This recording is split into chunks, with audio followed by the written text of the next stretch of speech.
All right, so Blake Corum is a Los Angeles Ram. I'm going to get into exactly why I think that's a good thing.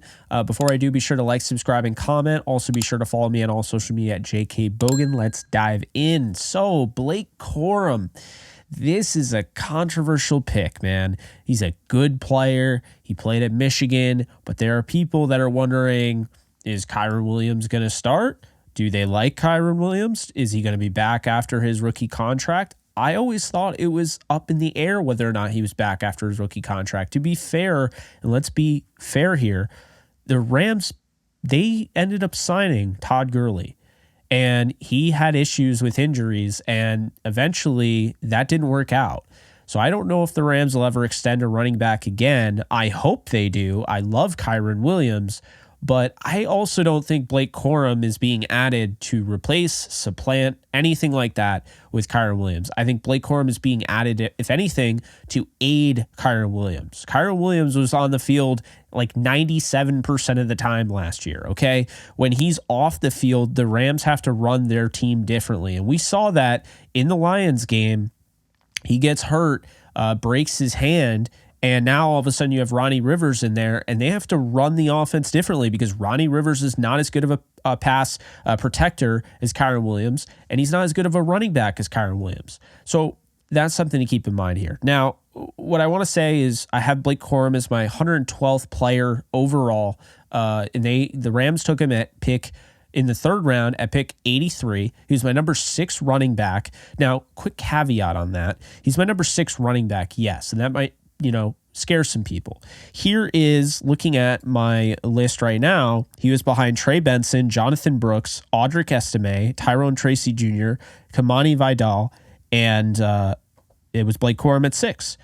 Blake Corum finished right behind, like barely behind Estime, Tracy, and Vidal. So I almost said his name differently 3 different times.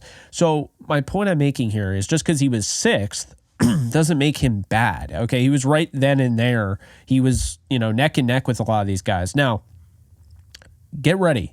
You want to know what the Rams are getting in Blake Corum? You're going to want to watch this video all the way through. So 5'7", 205. What are they getting with Blake Corum? Well, he started 29 of his 45 games playing at Michigan. He had 61 total touchdowns in college, 3,737 yards rushing. He was the most productive running back over the last 2 years, arguably.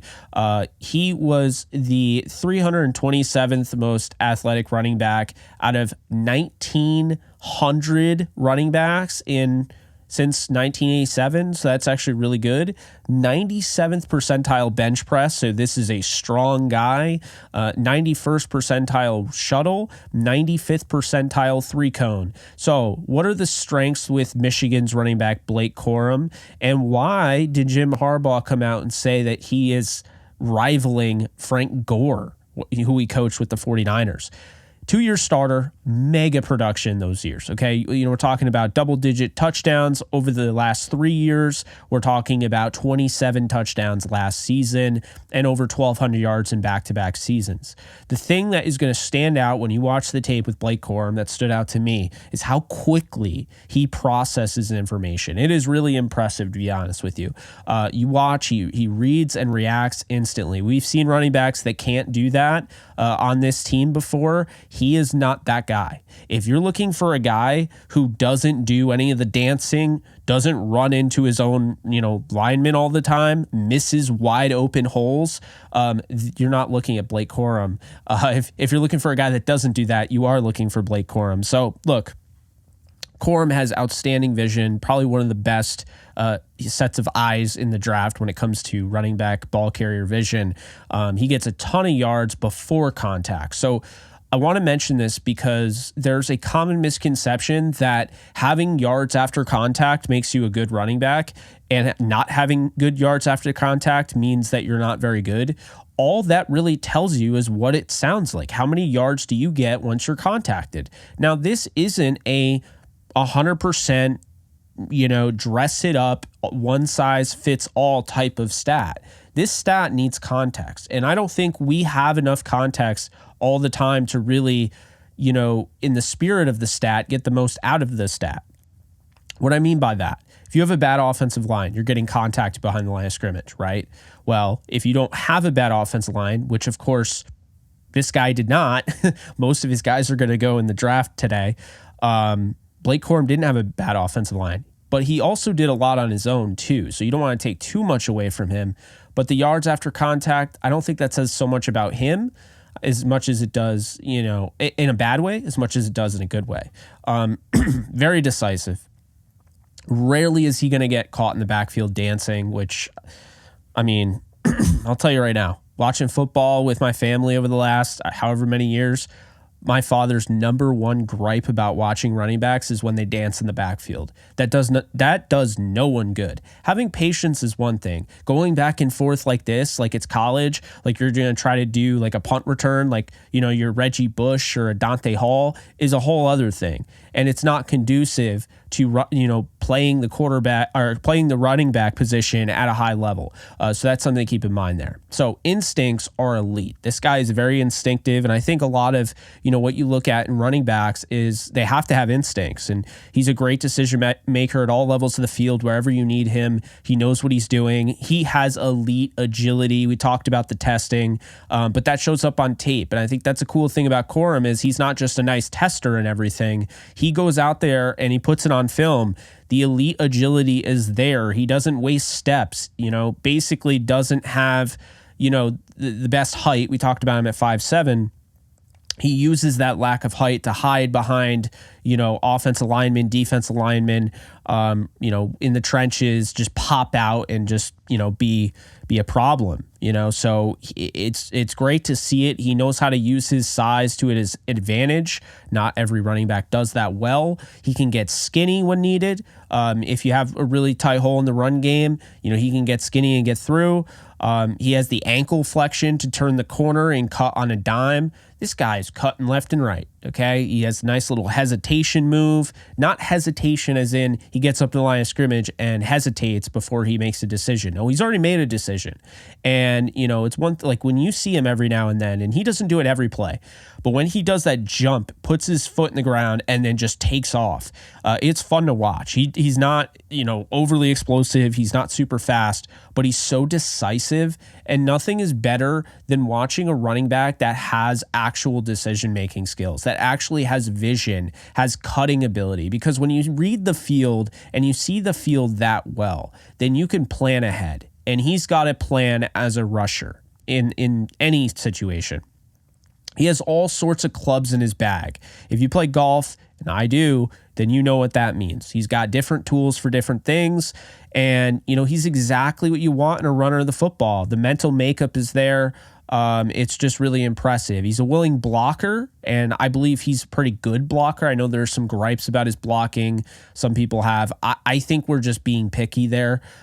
He's good enough for the NFL for sure. Team captain in 2023, so that's a good sign. Ridiculous work ethic. Raves, people rave about his high character. So shocker, the Rams drafted a high character, hard worker. That's a really shocking thing with what they normally look for. Not a natural hands catcher. So this is an important thing for me. He's got untapped receiver potential. This is a guy that was really just used in dump off situations. So he didn't really get to run a full route tree. I'm really excited to see what Ron Gould is going to get out of him. I think he has a chance, if developed, to be the best pass catcher in the backfield for the Rams as early as next season. I mean, I really believe that. I think Kyren Williams is really good. He struggled last year. I'm hoping, he figures it out. That's one of my only gripes about him is honestly in as a pass catcher. And I love Kyren Williams. So I'm just, trying to keep it fair for everybody. He's got adequate contact balance. Okay. This is somebody that bounces off defenders. He doesn't break tackles. He just kind of bounces off defenders like he's a bowling ball, which is why before we get into the weaknesses, the comparison that I had for him was Kyren Williams. I believe at some point or another, I couldn't find the text because I was live and I was overwhelmed. There was a lot of things going on. But during the live stream, I brought it up. I believe I texted Alexis, who is a huge Kyren Williams fan, just like me, but obviously she introduced me to him. Huge Kyren Williams fan, but we were texting about different running backs, a few weeks ago, and I texted her, I'm like, Blake Corum is a Kyren Williams clone. Like, I don't see them drafting him for that reason. Well, that's the literal reason why they drafted him, because according to Jordan Rodriguez, they wanted a big reason why they drafted him. They wanted a guy who could come in and be essentially just like Kyren Williams. You can run the offense the same, and you don't have to worry about any sort of drop-off. Last year, Kyren Williams had to stay on the field all the time because you couldn't run the same offense with other running backs. That's why they went out and got Darrell Henderson, because Darrell Henderson was the only one that you could really rely on in pass protection. Royce Freeman, yes, but he wasn't the same back as Kyren Williams. Not as quick and what have you. So I actually never thought of it like that. We always talk about diversifying, right? Diversify the room. Maybe that is the key. Maybe that's the reason why the Rams have drafted Van Jefferson. They've signed Robert Woods. They drafted Cooper Kupp. They drafted Puka Nacua. All four of those guys are very similar in what they do. They're very, very, very similar. And the Rams just, instead of diversifying, they really just want to have guys that can do the same thing and do it effectively and do it consistently and not worry. There's something about that. There's a beauty to it that I love. But now looking at the weaknesses with Corum, because there are a lot. Okay. There's a lot. I had a 4th round grade on him. So, we're going to talk about him. He has a smaller frame. I wish he was 220. I really do. I wish he was 220. He's not. He is a little bit too fast of a processor. Okay. This guy, he's going to miss a delayed hole because of it. He doesn't really have the patience. Again, that's kind of sometimes the double-edged sword there. It's like, oh, that's great. You're really fast. You're really quick. You're really, quick to move and process and all that. But by being too quick and not having any sort of patience, you'll miss on opportunities. So I think at the NFL level, NFL coaching is going to get him to more fine-tune things there. His lack of usage in the receiving game is a little bit of a weakness. Really just used as a dump-off option. Like I said, I really think he's got, potential there that's untapped. He fumbled 3 of his 5 times of his career. 5 times is really good, by the way, with the amount of carries he had, which, by the way, is another weakness because he was used a lot. So there's a lot, there's not a lot of treads on his tires. He was used a lot. But he fumbled 3 of the 5 times that he fumbled in college, 3 of them this year. So that's something to keep in mind. He has short arms, which, I think make his margin for error in pass protection really slim. So I am a little concerned about that, how that adds up to the next level. He doesn't make tacklers miss at the rate, you're hoping for. He just doesn't do that. That's not really his game. He does not have breakaway speed, although he surprised me with his 4.53 testing. That's a good time. It's better than Kyren Williams. And I think Kyren Williams runs faster on tape than he did in the testing, so we'll see what ends up happening with Corum. Now, keep this in mind. This is important. He has injuries. These are the biggest weaknesses because Alexis brought this up on the live stream, and I think it's a very fair concern. He tore his meniscus, sprained his MCL, and he suffered a severe bone bruise all in his left knee in November of 2022. It wasn't that long ago for a running back in the day.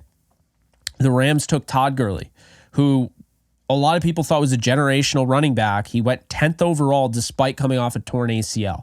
The torn ACL didn't end up being a big deal until later on when he developed arthritis. Okay, so he had an arthritic knee and it really ruined his career. And that caught up with him.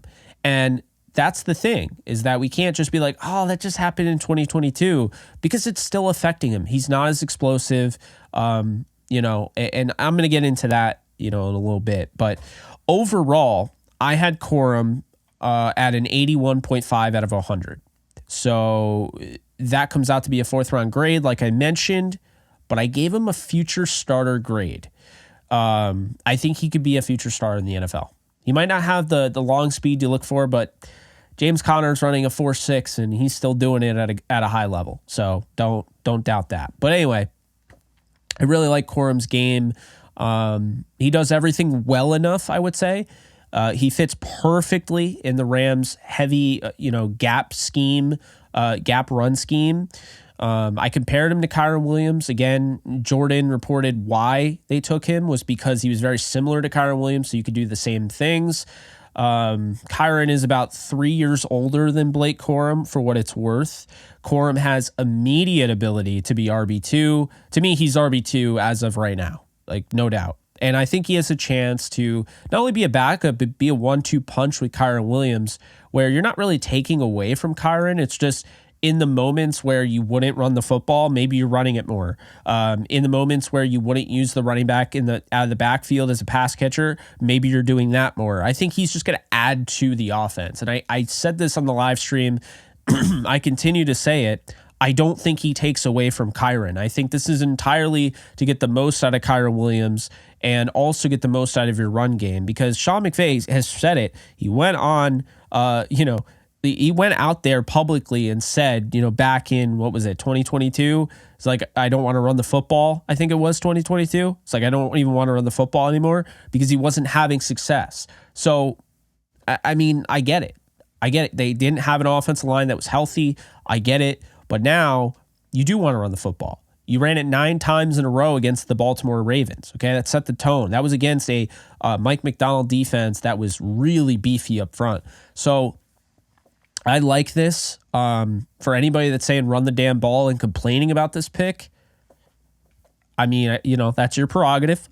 Not hating. I'm just saying I wouldn't be. I think Corum's ceiling with the Rams is a future starting running back should Kyren Williams not resign or obtain any sort of contract extension. Hopefully he does. I love Kyren. He's one of my all-time favorite players on this team already, and I would be really upset if he left. With that said, though, I do think it's worth mentioning he's 1 year removed from some major stuff going on with his knee. Okay, we talked about the stuff. I still think, being 1 season removed from that, Blake Corum, we can talk about the negative. I'm actually going to talk about the positive here with the injury. What's the positive, you'd ask? Well, I wouldn't be surprised, okay? 1 year removed, he does what he does this year. I wouldn't be surprised if he gets more explosive, he gets faster 2 years coming off that injury. I wouldn't be surprised that knee, he starts to have more explosion. I could be wrong, but it does happen. There are guys that lose their explosion a little bit, or, it kind of dissipates and then it comes back. Would not be surprised if that's the case with Corum. So we'll see what ends up happening. I will say I initially felt this was a little too early for Corum. If they wanted Corum this badly, I would have liked trading down to maybe right in front of the 49ers, around it was like 93 with the Ravens. I would have liked to do that and take Corum, but I see the vision here. Okay, I really do. I think the Rams want to continue the run game, and the thing is, in pass protection, you can only really trust Kyren Williams. I like Ronnie Rivers. He's not great in pass protection. Zach Evans is not a pass protector. So, and I'm not out on Zach Evans, by the way. I hope he gets an opportunity and people aren't just calling him a bust. Also, he was a 6th-round pick that they traded up to get, but he was a 6th-round pick, okay? So I'm not expecting too much of him right away. But I think he's got tools where we shouldn't just cast him aside. We should let him potentially, be that home run hitter if he can do that at some point down the road. But, when Kyren's off the field or injured because he missed 5 games last year, Corum can quite literally come on the field, replicate what he does, and the Rams can run their offense without a hitch. And to me, that ability right there is why the Rams drafted Blake Corum. That is what you're getting with this guy. I am a fan of this pick. I like it more after really diving into it. Yes, a lot of what I just said was already written, my scouting report on him, but I also did some extra research and I watched some more tape before I recorded this. And I got to say, I gave it a B. I'm going to move it up to a B+ pick. I understand I had him lower on my board and they picked him at 83. I really like the player. And the reason why I really like the player is we've talked for ages about guys that can run 4.3s. They got track star speed. They have crazy agility, all of this stuff. They got crazy moves. But when push comes to shove, they cannot at all read and react. And Blake Corum is not the fastest. He is not the strongest, although he's very strong. He is very agile and one of the more agile players. He's not Todd Gurley, right? but Blake Corum has elite level processing power. And when you watch him diagnose and just move that quickly, it's impressive. So his footwork is great. He's got the perfect mindset to be a running back in the National Football League, and I'm excited to watch him on Sundays. Now, I love Kyren Williams. He is the starting running back. Make no mistake about it. But when Kyren Williams comes out, I won't be rolling my eyes anymore. I'll be excited to see Blake Corum and get a chance to see what he can do, because I'll tell you right now, he played in some big time games. Michigan relied on him. He faced a loaded box more often than not, because it was a big time running type of offense, run first offense, with JJ McCarthy really only getting a chance to throw here and there. I think when you look at that, yes, he was utilized a lot. It means that he might not have a long career, especially with the injury. But if he's just a classic, hey, we're going to draft this guy and we're going to let his rookie contract end, and then, we're going to move on to the next guy, he's about to be really important the next 4 years as a Los Angeles Ram. But those are my thoughts. Let me know in the comment section below. Did you like this pick initially? Did you not? Did I change your mind? Either way, I guess. Curious, but again, don't forget, today, 12 p.m. Eastern time at noon, we are going to be covering the NFL Draft Day 3, all the picks, 4th round through 7th. Hope to see you there. Alexis and I will be doing it, and you guys check it out, and I'll see you soon. Later, folks. Do you love talking about the Rams, the NFL, or just want to be a part of a community? Join my free Discord server today. We're over 800 members. We got 24/7 live chat, a level 3 boosted server, the ability to call into JE Live, playing online games with us on Kick streams, toggleable alerts for when I go live on YouTube or Kick so you don't miss a live stream, and exclusive giveaways. Click the link in the description, the comments section, or the link that comes up in the video to learn more and join today.